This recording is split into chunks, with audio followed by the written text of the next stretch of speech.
नमस्कार साथियों। आज मैं बताने जा रहा हूँ जनवरी, फरवरी, मार्च का यूपी का वृद्धा, विधवा, विकलांग पेंशन का पैसा हमारे खाते में कब आएगा, कब नहीं आएगा। संपूर्ण जानकारी आपको मैं इस वीडियो में स्टेप बाय स्टेप बताऊंगा। आप मेरे वीडियो के अंत तक बने रहिएगा। जैसा कि हमारा जनवरी, फरवरी, मार्च का अभी तक हमारे खाते में पेंशन का पैसा नहीं पहुँचा है, तो हमको क्या करना पड़ेगा, क्या नहीं करना पड़ेगा, संपूर्ण जानकारी समझाऊंगा। आप मेरे वीडियो के अंत तक बने रहिए, मैं आपको स्टेप बाय स्टेप समझाऊंगा।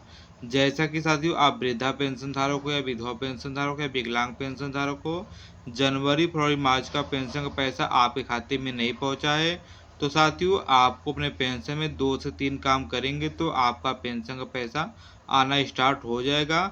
और यूपी के जितने पेंशन धारकों का पेमेंट हमारे खाते में या आपके खाते में पहुंच चुका है, तो आप मुझे कमेंट करके बताइएगा।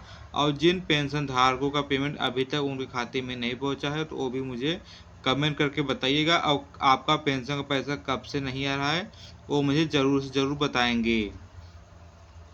आप देखिए साथियों, लगभग यूपी में 70% पेंशन धारकों का पेमेंट उनके खाते में पहुंच चुका है। बस अब 30% पेंशन धारकों का पेमेंट अभी तक उनके खाते में नहीं पहुंचा है। यानी कि साथियों 30% का मतलब साथियों होता है कि 21 लाख पेंशन धारकों का पेमेंट अभी तक उनके खाते में नहीं पहुंचा है।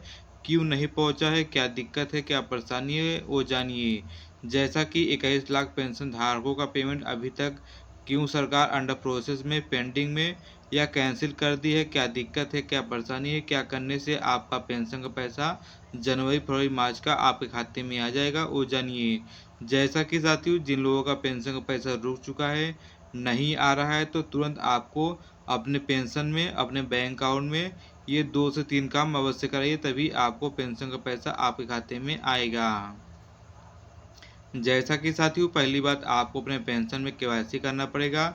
जैसा कि आप डीबीटी, एनपीसीआई के जरिए भी पेंशन का पैसा आता है, तो पहली बात आप वृद्धा पेंशन धारक हो या विधवा पेंशन धारक हो या विकलांग पेंशन धारक हो, तो पहली बात आपको अपने पेंशन में केवाईसी करना पड़ेगा। अब देखिए साथियों, केवाईसी कैसे होगा, कैसे नहीं होगा, वो जानिए। आप देखिए साथियों, आपको केवाईसी कराने के लिए आपको आधार कार्ड चाहिए, बैंक पासबुक चाहिए और एक मोबाइल फ़ोन लेकर आपको अपने नज़दीकी समाज कल्याण विभाग में जाकर आपको ये डॉक्यूमेंट जमा करना है। डॉक्यूमेंट जमा करने के बाद आपका वहाँ पर केवाईसी हो जाएगा।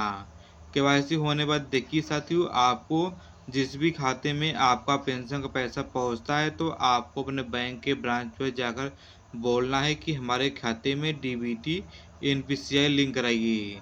देखिए साथियों, डीबीटी एनपीसीआई लिंक कराने के लिए आपको आधार कार्ड और बैंक पासबुक का फ़ोटो लेकर अपने बैंक पे जाकर कहना है कि डीबीटी एनपीसीआई लिंक करिए, तभी आपको जनवरी, फरवरी, मार्च का पेंशन का पैसा आपके खाते में आएगा। और जिन लोगों का पेंशन का पैसा 5 महीने, 6 महीने, साल भर से रुका है, तो ये लोग अपना काम ये फटाफट कराइए।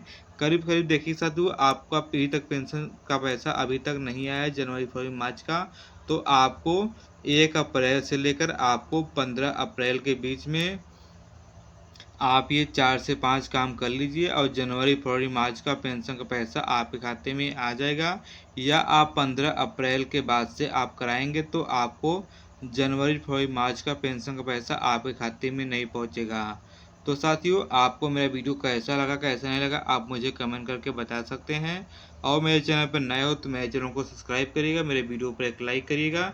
मिलते हैं साथियों एक नए वीडियो में।